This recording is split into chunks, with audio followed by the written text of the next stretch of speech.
Welcome back. Welcome back to the show. Welcome back to the show.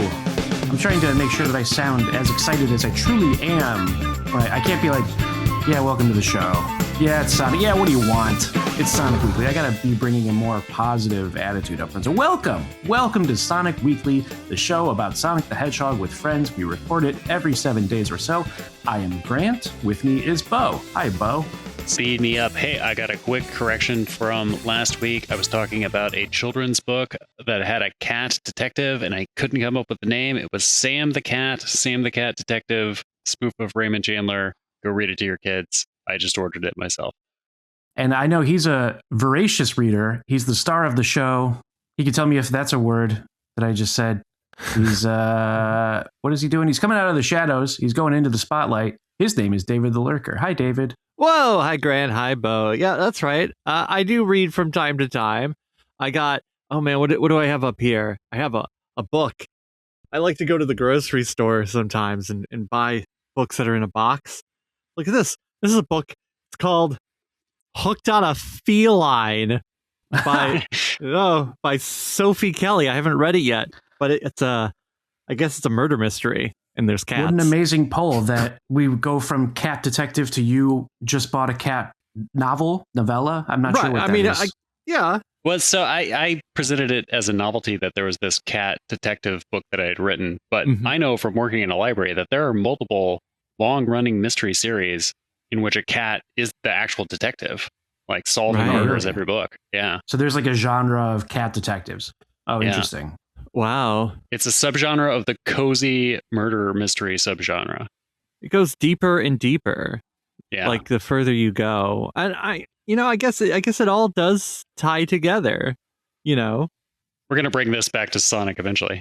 We are going to bring it back to Sonic eventually. I guess that's because our top story, which we will talk about later, doesn't involve murder yet. So far. But it does involve detectives. The Chaotix Casefiles, definitely the top story. We will definitely be talking about that. Stay tuned. We will be doing it in like 20 minutes or so. But we've got a lot of stuff to talk about. But I'm excited. And first of all, we're going to introduce our guest this week returning. He's also the newest member of Team Sonic Weekly and edits this fine program. It's Altsynth. Hi, Altsynth.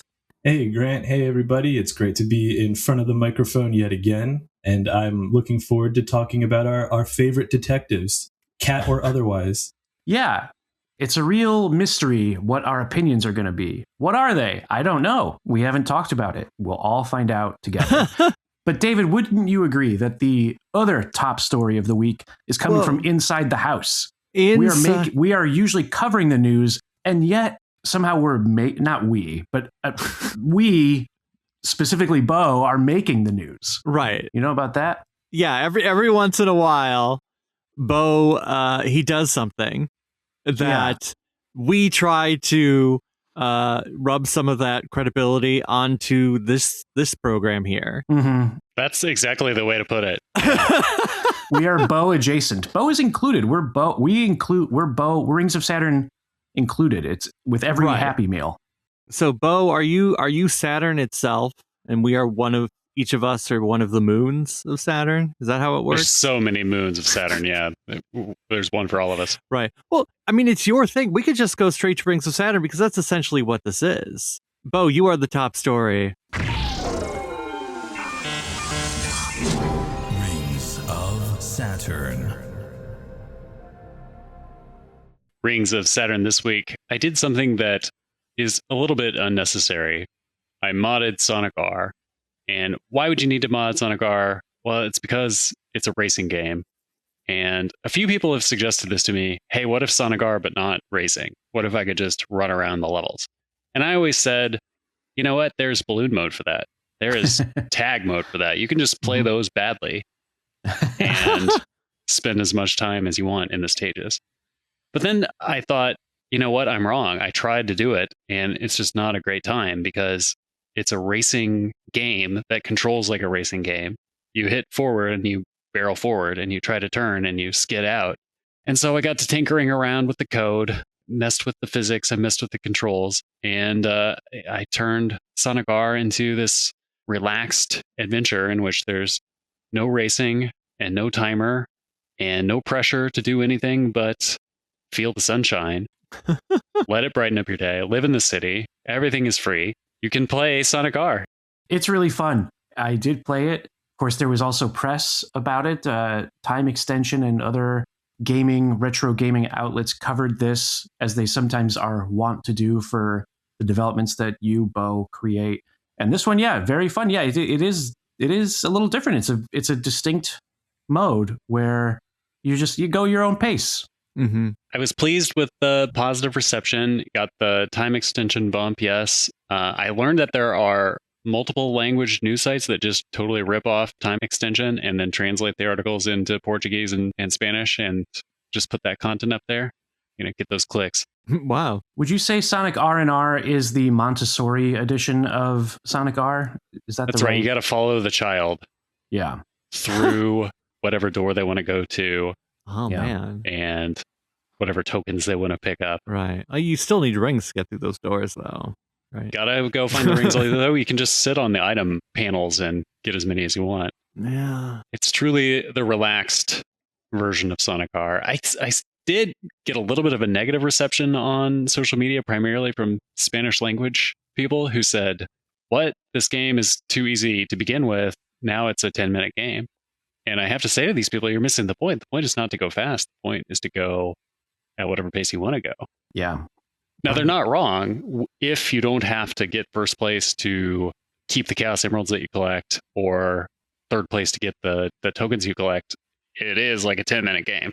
Yeah, if you massively miss the point. Exactly. That's what I was going to say. It's like you're not going out there saying that this is the definitive way to play Sonic R. It's just like it's a different way to play Sonic R. And I think I was able to kind of gain a new appreciation of the game from it. Like I played through it this afternoon as well. And was kind of thinking about how back in the day there was kind of a novelty of finding ways to like linger in games that weren't necessarily meant to be lingered in, like racing games or segments where like you're usually running through it, but like having the opportunity to like arc the camera around to like see around a corner or something. So like this whole mode is that. And I think it's really cool. It's like, it's the kind of thing that I think like back in the 90s, people would have been like, oh, what is this? What's the point? Baby mode. But like, I think that there's an appreciation for it now, that it is like of being able that like I would have absolutely spent a whole lot of time as a kid just wandering around if I could have done that back then. Yeah, I think that to me is like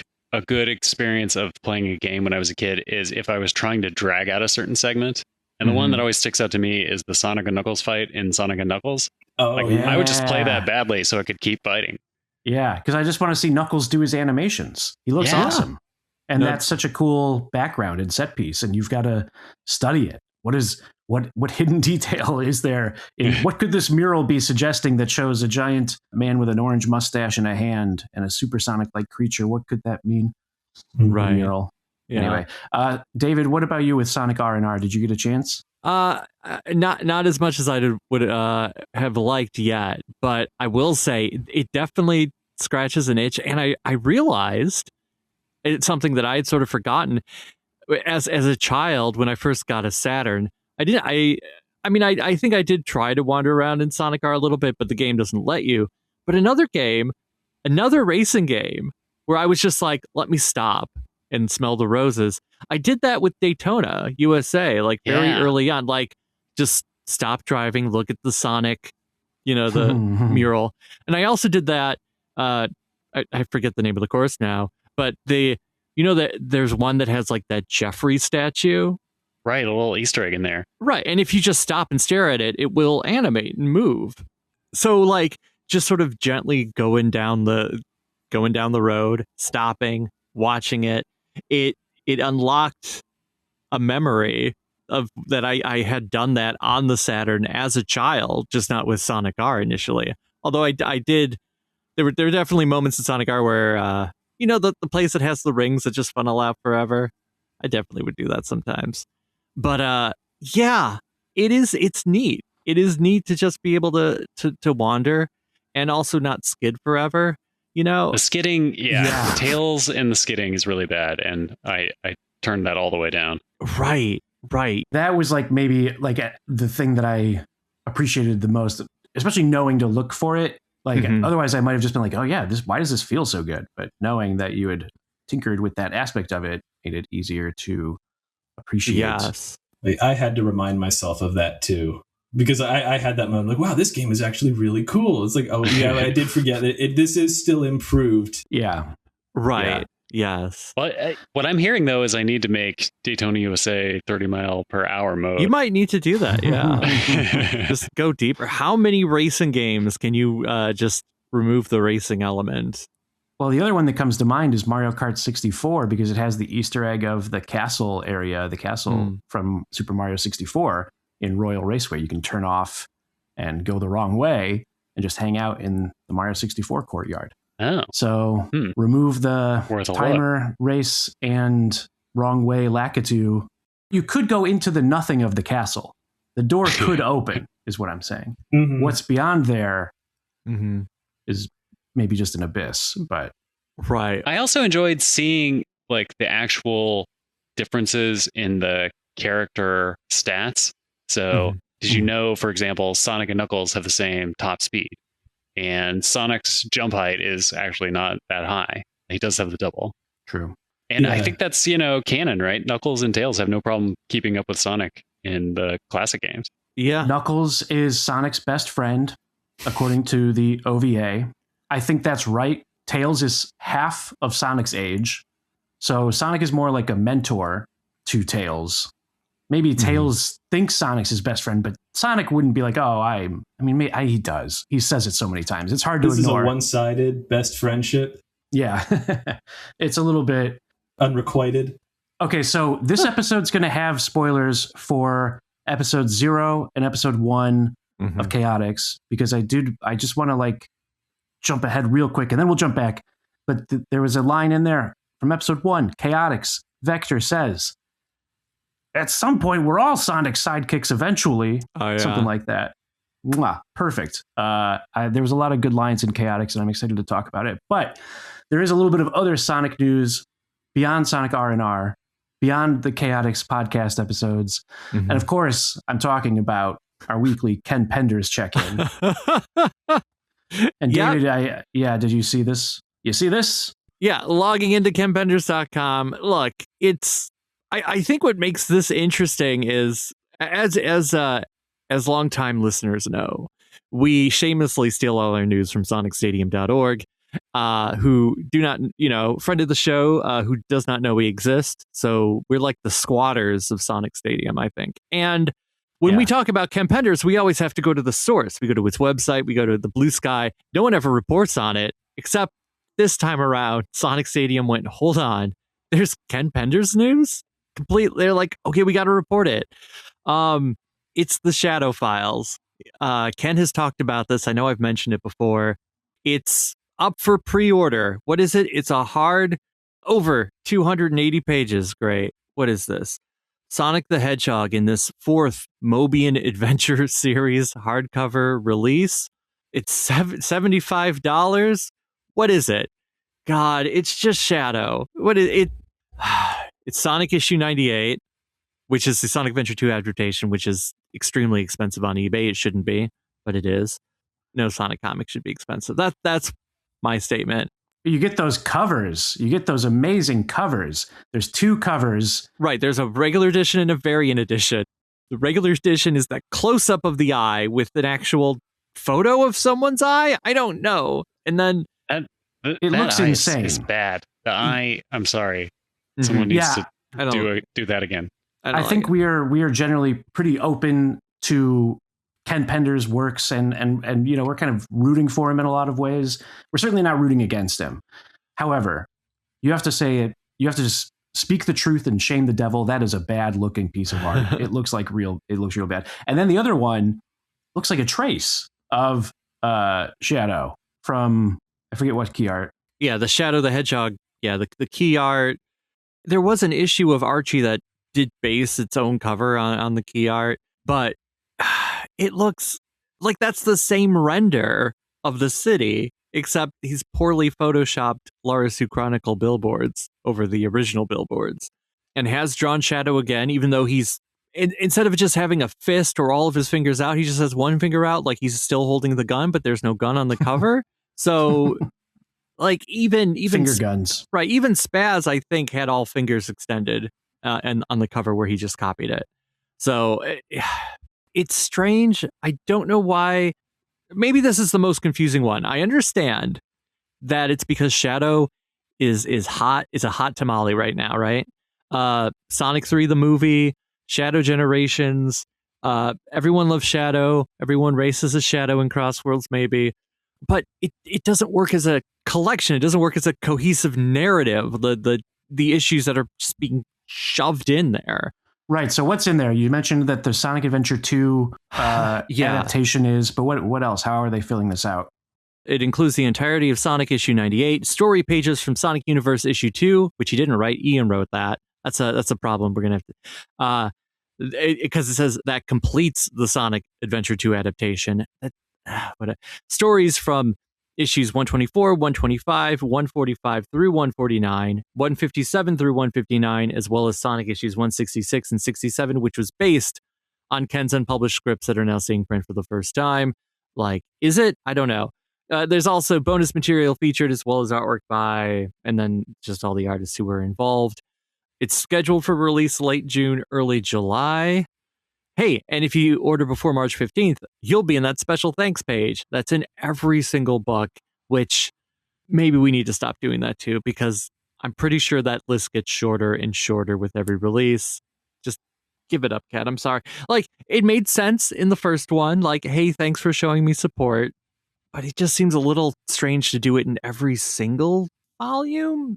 I don't know if the colors are any different. The one preview page I didn't examine too deeply, but it kind of just looks like the page as it is because it's from a later issue. But narratively, strange. I don't think it works because the Sonic Adventure 2.5 story is kind of hobbled together. It doesn't work perfectly. Is it a continuation of Sonic Adventure 2? Then you're just shoving in a couple extra things that just happen to have Shadow. There's Ian Flynn stuff. Even if he wants to argue that 166 and 167 is based on his work, so it's okay to do it, even though it's not like Ian just copied and pasted the script. The Sonic Universe 2 issue is not based on Ken's work.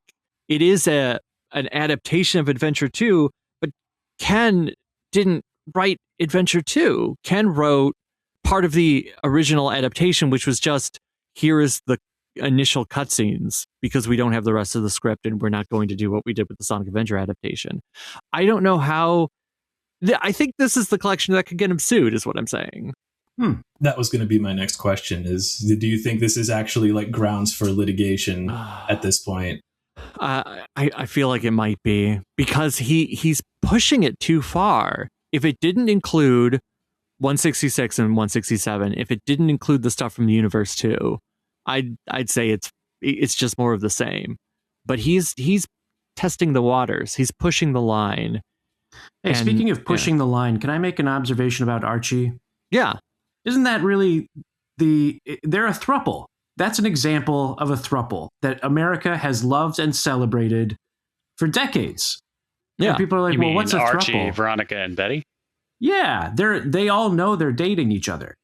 Like, Betty knows that Archie's going on dates with Veronica. Yes. He's not exclusive. They're one, but they seem to be exclusive with each other because, well, I guess Reggie. So maybe it's a quad. Quadruple. Right. No, occasionally, yes, occasionally Reggie will go out on dates with Veronica. I don't think he's ever seriously gone on a date with Betty. I don't think so. Now, I will say that in spoilers for Riverdale, which I only know this because I saw spoilers. Unless, Altsynth, did you watch all of Riverdale? Oh, maybe you'd be better. No, I didn't. I didn't watch it. I know I was thinking what you're about to discuss. Yes, because at the end of that series, you find out that Archie, Betty, Veronica, and Jughead Jones, they all end up in that quad couple situationship together. They all just decide. That's just good writing. They saw accurately what this relationship is. I did know that and forgot it, so maybe I was just like subconsciously stealing that, or it's just like it's plain as the nose on your face of like, I was just thinking about Archie. I don't know why I was thinking about Archie. I But mean, Archie's never too far. Riverdale's long finished, right? They're not unlike that was the series spin-off finale revival. reveal. Yeah. right. Yeah. It does make me like when that show was announced, I was like, I don't want to watch this because the pilot is Archie Andrews having sex with oh God, what's her name? Oh, you know, the the teacher. teacher. Yeah, the teacher. Miss Grundy? Yeah, Miss Grundy, who in the comic Archie's not going after that. But in the show, I guess they made her younger. Yeah. That was the hook. Right. But also it is like, oh God, this is an Archie show and it starts with Archie Andrews having sex with his teacher. Why is this happening? It was kind of the tail end of the gritty reboot era, right? Right. That is an era when the CW, like they were all in on the Arrowverse. They were trying to get that Powerpuff Girls reboot off the ground, which never ended up happening. Right. Yeah. Like that. not long after that, the Netflix Chilling Adventures of Sabrina show started. Oh yeah. I understand that. I get what they were doing in the sense that, oh, this will get people to watch it and this will make us money. But it sure didn't seem like Archie. But apparently at some point the show goes completely off the rails and is no longer just like teenage drama with sprinkles of murder. It's like there's time travel and alternate universes and crazy goofy things.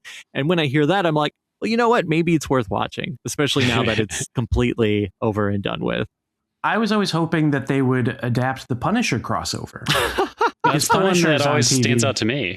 Yeah. Like that's a pretty fun. It's a really fun crossover. So That is. they could still make it happen. I mean, Riverdale could come back for a special. Punisher is played by a guy, so there's by several guys. Actually, you've got a few choices for which Punisher you want to bring in. You could get That Thomas must have Jane. been advertised in a Sonic book because I feel like the image of that cover is burned into my brain. And Yeah. I certainly didn't own the issue. Same, and 100% it was. It must have been advertised yeah. in the pages of Archie Comics. Yeah. It definitely was. I mean, that was a big deal for Archie at the time. Was that their first proper crossover? That was an early, for all the experimentation that Archie did, you know, in the early 2010s or whatever, they did dabble a little bit in the early 90s. They did that with the Punisher crossover.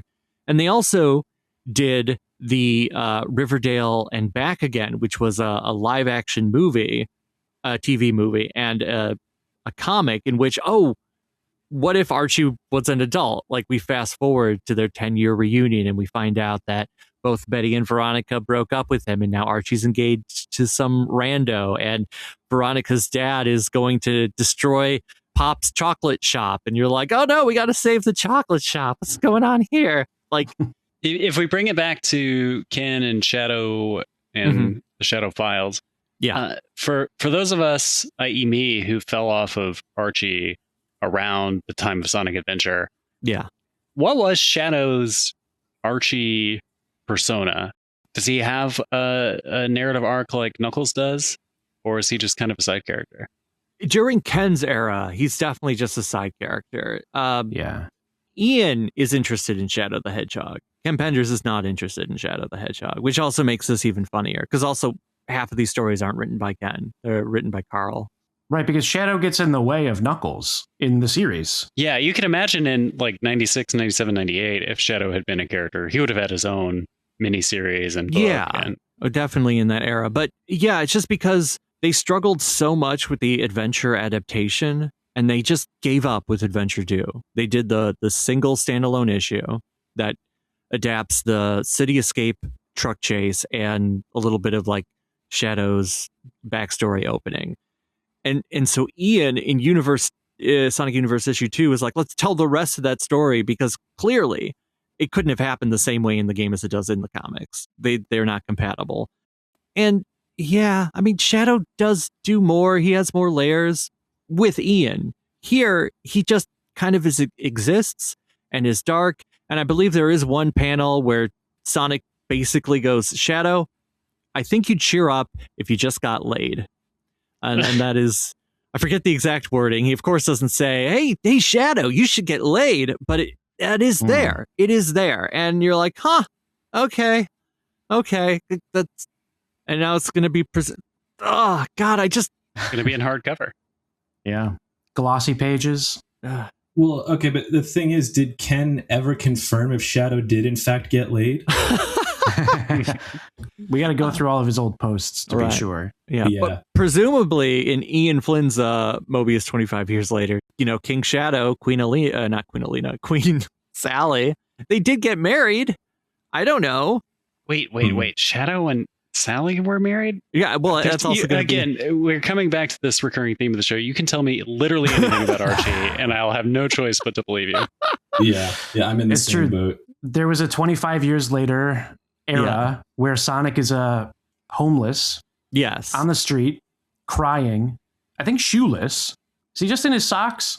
His shoes are beat up. He's got some shoe. He's not. Right. Yeah, because when Sonic went back in time to stop the thing that was happening in Mobius 25 years later, he goes back to his present and finds out that he has disappeared for the last 25 years. Shadow took the opportunity to eventually marry Sally. He is now king of Mobius. It's a little bit of a police state going. A little bit. It's like there's statues of Maria everywhere. Sonic's kids don't exist anymore. It's a little messed up. Wait. Sonic has kids? Well, yeah, because it's the future. So Sonic and Sally definitely. And what are their names, David? Manic and Sonia. That's right.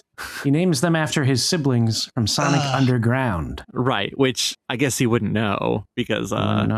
No, but that's just synergy. Then at the end of Ian Flynn's version of Mobius 25 years later, the Sonic and Sally get back together and they have kids again named Manic and Sonia. But of course, those kids aren't the same kids. And it gets weird because in the initial part that Ken wrote, Laura Sue is annoyed because Manic, Sonic's kid, has a crush on her. But now, in the sequel story, Mobius 30 years later, Laura Sue is the babysitter of Manic and Sonia. So it's like this kid who used to just be a couple years younger than me and had a weird crush on me. I am now their babysitter because they are 5 and I'm 20 at this point. Like, weird, strange. I'm going to assume at least 80% of what you said was true about Archie and not research it any further. The number will surprise you how much higher it is than 80% in terms of accuracy. But we have to stop, David. We have to stop there for now, at least. Right, we have too much show. Ken Penders. We have too much show.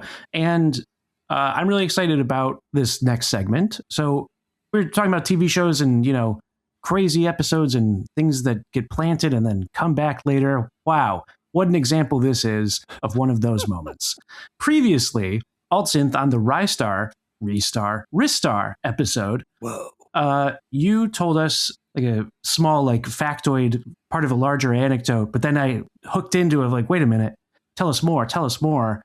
And this was that you grew up with your grandmother who owned a Sega Genesis and was a Sega Genesis fan. And that's how you were introduced to Sonic the Hedgehog. And I believe that you have conducted an interview. We're going to hear from your grandmother, a primary document, a primary source. What else can we say to set this up? Yeah, I can just real quick introduce that. I know when the last time I was on the show, we were kind of talking about where did she get the Genesis? When did she get it and why? And I kind of realized I have no idea. It had always just been there. The video games have always just been a thing with her. So I was genuinely curious to find out how that began. So what is the Zone of Silence? Where does King Acorn get sealed in Archie? Yeah, in Archie it is called the Zone of Silence because it's called the Void in the show. Okay, so that's where my parents and I went and visited my grandmother in the Zone of Silence, where she's been in prison for the last 50 years for unspeakable crimes to talk about video games. So we kind of it wasn't really formally structured. I kind of just pulled a mic out and started asking her about video games. So yeah, I think we could just roll the clip. All right, here we go. So you bought the Sega Genesis yourself. So it wasn't given to you as a gift. What made you think of buying it? Did you just see it? Did you see a commercial for it? Or did you see it in a store or something? No, I probably saw it advertised on TV. Okay, so you saw a commercial for and specifically went in to go get it. Then I wanted everything. That's fair. It was the 90s. I mean, the sky was the limit. So, do you remember what? I'm assuming it probably came with Sonic. Was Sonic an early game for you? Did you choose Sonic from the shelf, or how did you end up? Which one is Sonic, though? When you would go buy a game, would you just decide you wanted to get a new game and then go to the store and then they would recommend something to you? No, I used to look at the games on the wall and then I'd pick out the one I wanted. Oh, okay. Me and Grandpa used to play, and the games were no good when we were playing.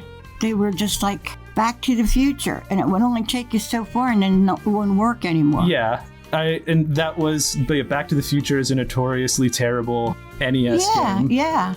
So this was kind of like you liked what the new age of video games in the 90s was. Yeah, It was the Sega Genesis represented the future of interactive entertainment. One of the things that I was always I thought was funny was Kid Chameleon in particular. Yeah. So you remember that? Like, Yeah. you can picture, like, can you kind of describe what he looked like? Like, Yeah, little guy. He looked like a robot. he did, yeah. The little guy with the sunglasses. And he used to beat things up and break things up and all that stuff. Yeah. So that was one of the things that was funny. So you saw that and just picked it out. That wasn't like sold to you by like a clerk. Okay, yeah. Do you have a favorite game of that era? So like before the N64, Sonic, Ristar. Ristar was good. It was good. You loved Ristar. I do love Ristar. Would you say that Ristar is cool? Cool? Yeah. Yeah, cool. Yeah. That's really all the confirmation you need with that. So Zelda, though, you're talking about Zelda. So that if you were to say what your favorite video game series was, would you say it was Zelda? Yeah, Zelda. Okay. So specifically Ocarina of Time. That screwed me up. I never knew how to do it for me. I never knew how to play the ocarina. I used to stand there with them and think, what do I do now? And oh, Grandma, I have to play the flute or whatever it was. That's all I never had to do. Well, and then there was Majora's Mask, which I have a distinct memory of. I couldn't play that one either. Well, do you remember the farm where the aliens would come and abduct the cows and you had to fight them off, and it was the most stressful thing? Yeah. And I remember one time it was like the middle of the night and you came and woke me up because you couldn't sleep Did or something. I? You did, yeah. And then and I remember I was eating like leftover Wendy's and watching you do that segment, and you did beat it. I remember that, and it was a very triumphant middle of the night moment. And then we played Count Dracula, remember? We had The Castlevania, yeah, and then we got scared playing that. I think we were very brave playing that. And then we got scared. I got so close to them, and then they came chasing me. I was like, I don't want to play it. I don't want to play this, Grandma. I said, neither do I. It's scary. Well, yeah. You do what you have to, you know. Yeah, I guess unless you have anything else you want to say, we can probably cut it off here. Well, I played the little horsey thing. The little horsey thing.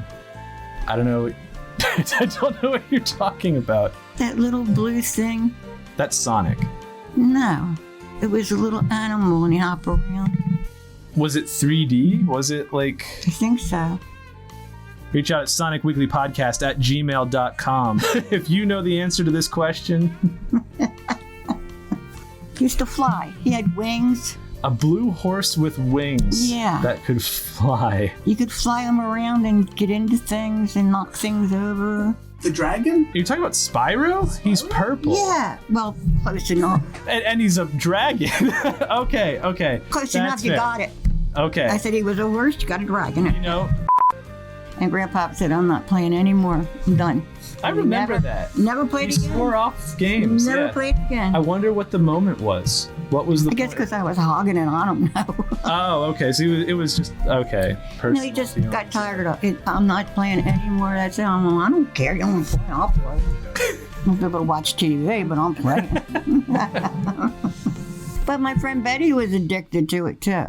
What was she playing? That medicine. Oh, Dr. Mario. Yeah. She said I sat there. I think it was like 4 hours, and I didn't realize how long I was playing. Yeah, that'll do it. Yeah. Another classic, but not for everybody. I guess that's sort of the thing. The idea of having like grandparents that played games, I think. I mean, even among my friends, I think was pretty unusual. But it's not based on anything. It's just, I don't know. I mean, people just don't like it. I don't know. But I like anything. loved it. I loved it. Mm. That's what I said. You'll be married and I'll still be playing games. Yeah. And you know what? So am I. Aw, that was great. Thank you for sharing that, Altsynth, and Altsynth's grandma. Appreciate that perspective and that insight into gaming in the 90s, gaming in the 2000s. You know, when she was describing the blue flying dragon, you said Spyro, and I guess that's right. I was thinking it might be Sparkster, Rocket Knight Adventures. Oh, yeah. He's blue, he can fly. Yeah, so one of the things that I thought was interesting from that discussion was that, like, I did come in prepared to talk about Sonic, but yeah, she was just like, who's Sonic? And then I kind of realized in retrospect that, like, that was kind of like a small period of time. Like, to me, it was everything. It was like but I did kind of realize, like, I was exposed to Sonic there and then kind of went off and, you know, like, had my own experience later on with it. And then I did kind of end up playing more like Zelda, like Nintendo 64 stuff with it over like later on. So it makes sense that that would leave a bigger impact. But in my head, like, it's the Sega Genesis. It's the the Sonic and Kid Chameleon. Like, I love that she picked up that box. We have confirmation that she picked up that box and was like, this guy right here walks like a robot. I think my favorite moment is Ristar. Oh, you loved Ristar. She remembers Ristar more than Sonic. That was, yeah, exactly. I thought that was hilarious too. That, like, she perked up immediately when she heard that. Yeah, that is pretty cool. Just sharing the legacy.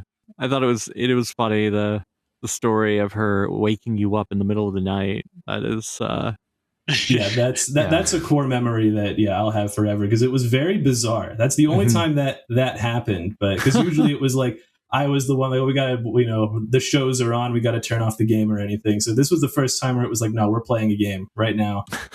Well, speaking of bizarrely being woken up in the middle of the night, now is our chance to throw over to our friend Barry to check in with Sega Bits and what they're talking about on Sega Talk this week. Barry. Hey Sonic Weekly listeners, Barry from SegaBits here to tell you about what's going on at Sega Talk Podcast. On the latest episode, we go through the Sega North American box art design from the Master System all the way to the Sega Dreamcast. Over on Patreon, we look back at Sonic the Hedgehog 2 8-bit. You can check that out on Patreon and in 2 weeks on our main feeds. You can check that out at segabits.com or search SegaBits on your podcatcher of choice. Now back to the boys. Wow. Thank you, Barry. As always, we appreciate that. Okay, so here we are in the last third of the show, Act 3. We're going to talk about it. The Chaotix Casefiles, Episode 0, Episode 1, both released this week. Episode 0 came out in a release on the channels of Sam Procrastinates and Gamescage. Fidel, yes. Yeah. Fidel, that's right. Thank you. So they debuted Episode 0, which was a shorter episode. I think it was 9 minutes. Is that right? And then the next day, Episode 1 came out. It was about 25 minutes. As I mentioned before, this is spoilers. So I guess, let me start here. Episode 0 comes out. I was a little shaky on it. I wasn't totally sure if this was going to be for me. Episode 1 comes out. I loved it. This is my favorite Chaotix thing ever. Is the most I've ever bought the Chaotix as a detective agency. Charmy B. I realized while listening to this episode that I am now a Charmy B stan.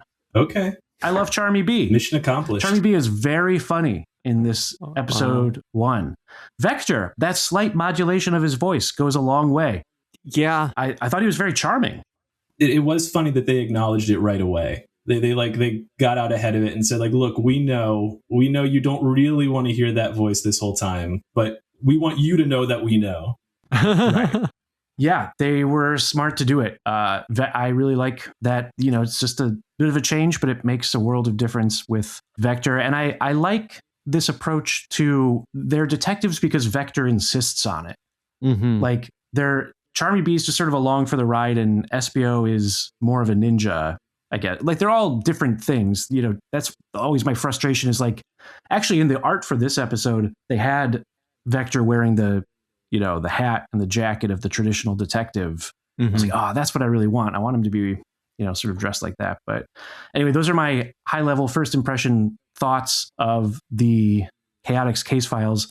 Let's start with Bo. Bo, what did you think? Did you get a chance to listen with modern, Bo, or what did you think? Yes, that's right. It was a family event. We gathered around the wireless to listen to this old-timey radio play. And boy, we really enjoyed it. I thought it was great from the perspective of a Sonic fan who knows everything except for the Archie series, as we just discussed. This was for diehards, wouldn't you say? Like, this is for people that know Sonic. There's like, a lot it's of not lore totally referenced. for like a new audience. It's for people that are. It's like you're a Sonic fan. You're going to listen to a Chaotix podcast. Yeah, a lot of Easter eggs, a lot of references that you got to know stuff to catch. But my son, who's got fewer than 35 years of experience with Sonic, was laughing right along with it. I thought the voice acting was great. Eggman, especially. Just every time he talks, I'm smiling because he does such a great job. Yeah. The story is surprisingly complex. It's kind of in media res, and then there's a framing device, and there's callbacks and running jokes, and just a really nice production. And I'm curious to see where the story is going. I did not know what to expect going into this, and I'm pleasantly surprised.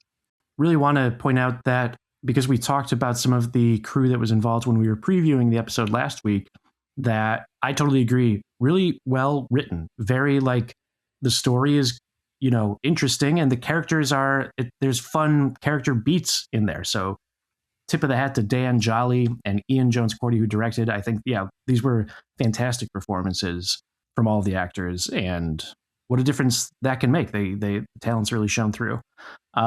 Altsynth, did you get a chance to listen to the Chaotix podcasts? I did. And I kind of have the same opinion that has kind of been echoed here so far. I thought it was good. I think it was, I don't want to say it was better than, I didn't have expectations, because I did. It was just a matter of how much would I appreciate it personally. And I did like it. I did think it definitely answered some questions that maybe should have even been answered in Sonic Heroes. or shortly afterwards. But, better late than never.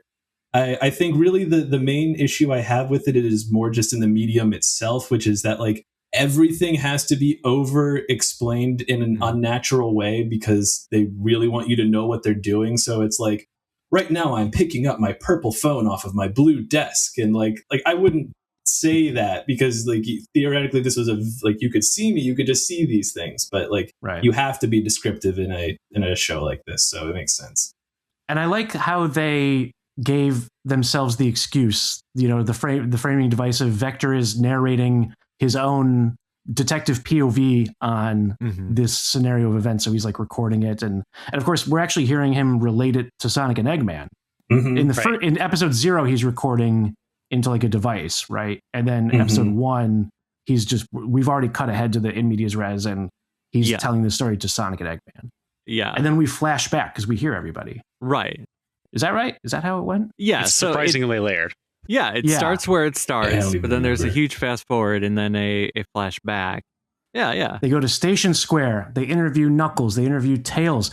Professor Tori. Yeah. David, Tori. so many lore implications. So I really am curious about your thoughts. Right. Yes. The lore implications.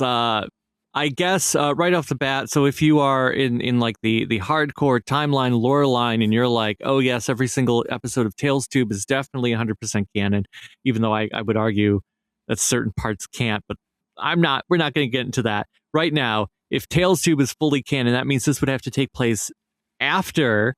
Right? It would have to take place after Tails 2 because Tails and Professor Tori have an established relationship. And she's talked to Tails and he's forwarded her to the Chaotix team where they're located. Also, there is a big ol' name drop of the... I can't say I ever thought I would hear Vector say the words Neutragic High Zone aloud. Yeah, that definitely... is canon. I was whoa. And it was done in one of those ways where it's we know this is a very on the nose reference. And we're going to have Knuckles even say that's a very specific reference that you just said at me. But it feels like you kind of have to, because the relationship between the Chaotix and Knuckles and whether the game Chaotix is canon or not has been in flux for so long. It's not addressed in Heroes.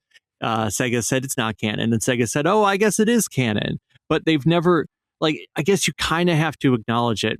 But now that they've done it, they don't have to do it again unless they really need to do it. I know they don't outright say, hey, whatever happened to Mighty, but also that what might have been a little strange for like, hey, remember when we defeated Metal Sonic Kai in the Tragic High Zone and there was also Mighty the Armadillo there? That would have been a step too far. And it would have been and like... Heavy and Bomb. And Heavy and Bomb were there, and yeah. Well, you know, I mean, yeah. The implication is maybe there is a modern Mighty. You know what I was wondering? Yeah. Is this an opportunity to have Tangle and Whisper appear? Could we possibly get those characters, voice actors, establish what they sound like? Is it possible IDW characters will appear in this? Is it possible that a character like Mighty or Ray could appear, even though they don't have modern designs or voice actors? But could this be a way to do it? Possibly. Maybe. Probably not. But maybe. I was just sort of like going through the list of like, well, who are they going to interview next? You got Amy, Cream, Vanilla, Team Dark, Big, Silver, and Blaze. I mean, I guess that's maybe enough for a whole season. All right. There's a lot. I mean, I was surprised that it's as long as it was. When episode 0 came out, I'm like, okay, it's 10 minutes. And the last 2-3 minutes are just the song. Okay, maybe I shouldn't expect it to be that long. But then episode 1 comes out, 25 minutes. And I'm like, oh, you know, that's kind of a normal length. And if it's a little shorter because episode 0 exists, then we're dealing with a 30-35 minute show. Yeah, and when I was listening to it, I was kind of surprised that, like, oh, we got to the end. It was as long as it was, and it felt... I think it's fun. I think the audio... I also think that the audio design is well done. Yeah. Like the spatiary, stereorific type, you know, all those fancy terms that audio engineers use, which I think is exactly what I said. And they're taking some risks. There's the Buzz Bomber scene, which in episode 0, difficult to pull off, which I feel like they did fine with it.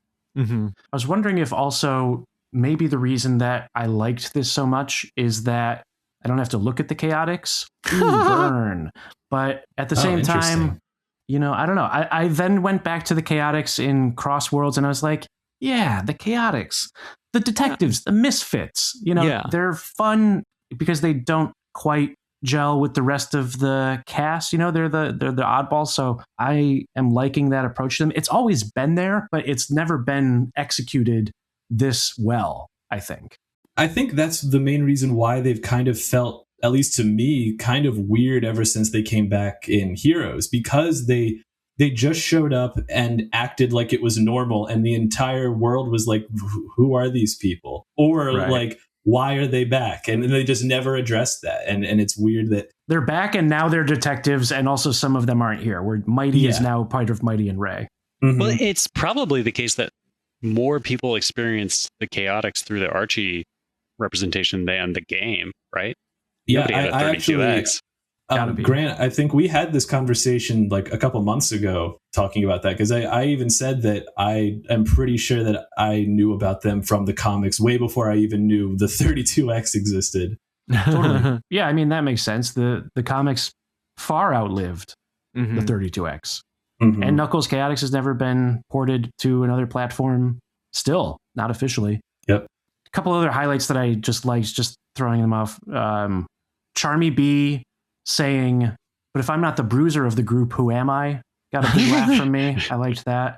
Charmy B also excitedly chanting, we're all gonna die.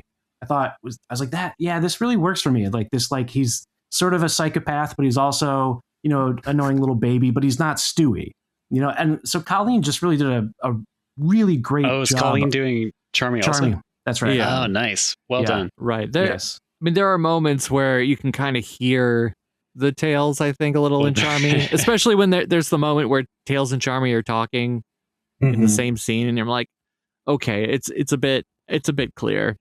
I guess I was also surprised that there were so many. I mean, I guess I shouldn't have been surprised, but the fact that it's like, okay, we've gotten Sonic and Tails and Knuckles already, and the Chaotix, and Tori and Mr. Kitsch. And Mr. Kitsch. Can't forget Your Mr. favorite Kitsch. Character. Can't forget Mr. Kitsch. I need to know what he looks like. Is he a human? Is he an anthro? We don't Right. 100% know. Gotta assume it's a human because they're in Station Square, Yeah. where we even get little cameos from the casino lady who's still saying the same lines, Yep. which is funny. Yeah, they're still going at it. I guess Yeah. they didn't die. They rebuilt it, and everybody was fine. Right. We should have just taken Tales at face value. All's well that ends well. Right. Yeah. Somehow nobody died. Someone has a line about like how many times Station Square has like been rebuilt and like something like that. I don't remember. I could have sworn someone says something about that. Vector talks about like underneath the surface, there's the destruction and the pain. Oh, yeah. Yeah, that's right. Yeah. Another great line. The very classic hard-boiled purple prose like going on. Yeah, I do like it. A little bit is on the nose, but I think it works being on the nose in this form. If it was just a more generic detective story that wasn't the Chaotix, it was just a man and he was saying these lines, it probably wouldn't come off as well. You know, the other thing too is like they've kind of done this in the comics, but this is a detective story and the Chaotix are in the role of the detectives. Mm-hmm. It works quite well when they get to go around and do the law and order structure of it, of you interview all these different people. Yeah. And they're always like, you know, in the middle of doing something else, which was the case here. And what they're chasing down is also a new object, right? It's what are they called? Stereoscopic lenses? What are they? Astroscopic. Astroscopic, of course. Right. From the Gaia civilization, the second great civilization. They yes, I point guess out. they confirmed that it is just 4. I suppose we knew that, right? 4 great ones. There are 3 mediocre ones also. Right. Well, I think this is the first time they confirmed that the Sonic cast are living in the 5th great civilization. Like this is considered the 5th one, and there were 4 prior. Number 1 is the Ancients. Number 2 is Gaia. Number 3 is Babylonian. Number 4 is the Echidnas. Is that right? Was that it? Who's number 4? It's whoever creates Emerald, right? Right. I'm trying to remember in that Tales tube because they do talk about the Ancients and the Gaians and the Babylonians, but I don't remember if they talk about the 4th one at all. Because at that point, it was just, what footage do we have? And they have access to that footage, and they probably don't have access to any footage of what the 4th is supposed to be.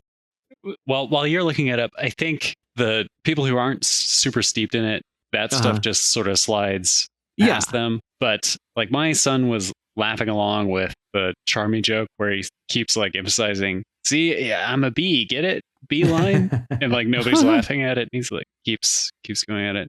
And then like, they have to break into the museum, but really they could have just gone through the front door. He thought that was hilarious. Yeah, and I was Yeah, that's funny that he was liking the slapstick of it. And that's another credit to what David was saying with the audio production. Yeah. It was well done. It is being done by a production company that has made previous audio podcasts. But there is still a part of me that's surprised that it's as well done as it is. I guess because I had that feeling in movie 3 also, where it's like, man, they really made a movie here. They spent some money on this. Mm-hmm. Mm-hmm. Sonic is real. Period. End of sentence. I mean, yeah, I kind of had that feeling in like Sonic Frontiers. It had been so long that it's like, oh wow, yeah, look at this. Yeah. Yeah, this is not Slapdash. This is Spin Dash. Spin Dash, right. Also, I'm double checking. I guess they mentioned the 1st and 2nd great civilizations in the Tales tube, but they didn't define what the 3rd and 4th were. Do you think that Professor Tori, is this why they were teasing Professor Tori for so long, to appear in Chaotix Casefiles? Or is she going to be featured in Frontiers 2? Is she a Robotnik, as a lot of people think? Or is she just like another, additional supporting character that gives a different perspective, different flavor to the interactions? What do you think is going on with Professor Tori? She was in movie 3 as an Easter egg. All this like weird sort of hype for the diehard obsessive fans. Mm-hmm. And I was like, maybe this is it. Maybe it's like the classic red herring and she turns out you think she's the villain and she's not, or she is the villain, but maybe not. Maybe it's, so what do you think? I like the theory that she was supposed to be doing something in 2025 and then they canceled everything that's not Crossworlds. Do you think that includes this, like the podcast? Well, we mentioned on the last episode that it would have made a lot more sense to do for the 30th Chaotix anniversary. Mm-hmm. Yeah. And I wonder. Right. Yeah. We don't know how long this has been in the pipeline, do we? I think Katie online mentioned... It was Chris Hernandez, who's the lore manager, and he mentioned pitching it in 2024. Okay, so it's Yeah. okay. It's been in the works for a while, but right. So we don't know how long. But this just recently been finished, or could it have been done and released in the middle of 2025? Like, I guess we don't know that. And isn't there's that note signed T in the Professor Gerald journal too? Yeah. Yes. I kind of think that, like, I mean, obviously they did it that way because that could still be a red herring. But if it turns out that, like, Professor Tori really is just, like, really nothing, it would just be like what would be the point of that? What was the point of that rug pull if that's true? Just because, like, there are other characters they could use if they just want, like, oh, here's Tails' scientist friend. Like, it could have been anything, you know? Why make it someone with so much like mystery about them? Yeah, I think there's still something that they're waiting to do with her. I don't think they would have done as much teasing and playing the movie around thing, especially. Yeah, which means Tyson has a plan. Right. Like, he's the only one who could have put that in there. Either there was a plan and it completely fell apart and they went, oh, we got to use it for something else, or there is a plan and it's still going, but they found ways to introduce her earlier, right, or in other ways before they get to Professor Tori is the real mystery, and we will be chasing that mystery on this podcast. What is Professor Tori's? What is she up to? Is she going to be in Frontiers too? I don't know. Is she going to date the Archie cast? Right. Yes, Oh, Professor yeah. Tori. Like, do you think, because I was listening to it, do you think they're going to have a slightly flirtatious, because Vector is like, like, here's the dame and she's walking in. But to me, it feels like Vector might be having that detective damsel crush, but she's actually maybe more interested in Espio. Do you think? I think they're also going to do and she had legs that went all the way down to the ground with Rouge. Oh, sure. Yeah. Sultry saxophones. Yeah.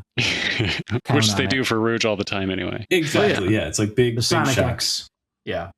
And the other thing too is that, so there is the whole, is she a Robotnik? But then if she's not a Robotnik, could she still actually be a bad guy? Could there be like a twist? Because there's, again, it fits the whole like noir thing of like the woman walks in and is like, I need help with this plan. And it turns out that, it's like she was manipulating. She was the mastermind all along. So every Raymond Chandler novel. Yeah. Right. I mean, I do think she's going to be a bit of a red herring in this narrative. Like, oh, they're going to think she's done things, but probably hasn't. I certainly hope, though, it's not just, hey, it's all Dr. Eggman at the end. I think that would be a bit of a cop-out. But then I don't know what really would be the twist. Maybe Mr. Kitsch stole it from himself. That's definitely a possibility. You got to look out for those characters that seem inconsequential. And then at the end, they're very consequential. Mr. Kitsch, got our eyes on you. Right. Okay, I think that probably wraps up the time, unless any last thoughts. We'll throw it to Altsynth first for Chaotix. I feel like we kind of summed it up, but I'm looking forward to the next episode. I mean, I never really followed Tales too much. I'd like watch clips every now and then, but I will be following this show for the time being, at least. Yeah, we don't know how many episodes, right? Is it 6? Is it 9, 8, 4? I have no idea. I don't think My we bet's know. on 6. Yeah, 6 sounds right. All right, well, cool. David? Oh, that's right. This is this is the part where, like, if we were in a hard-boiled detective story, we would be standing in an alleyway, and in the distance we could see the light post just flickering in the darkness, and we're wearing the trench coat and we're wearing the hat, and then we pull out the bubblegum candy cigarette. We put it in our mouth and we try to light it, and we realize we can't because it's actually made of bubblegum and we didn't think this through. And then we turn to the camera and say, whoa, you've reached the end of another episode of Sonic Weekly. And if you've enjoyed it, and haven't done so already, heck, you could subscribe to this. You should. Why not? Subscribe to this podcast using your podcatcher of choice, be it Apple Podcasts, Spotify, or for the Android faithful, Podcast Addict. give us a rating, give us a review in whatever way, however the podcatcher does it. We appreciate it. The magical algorithm appreciates it. But if you reject all podcatchers, and I don't blame you if you do, we're also over on YouTube. That's right, at Sonic-Weekly. You can like, you can comment, you can subscribe, and our voices are joined as always with gameplay footage and by friend of the show, Jack of Old Games. Hey, the YouTube is also where the Sonic Weekly shorts are stored. They're all in a tiny little vault. You can go, you can pick them up just like a candy bar. I don't know, because it's vertical instead of horizontal, so it kind of looks like a bar, and you can snap into little pieces and give them to your friends. And hey, those are put together by guest, by editor, Altsynth. Whoa, hey, check that out. Why not? You want to reach out to the show?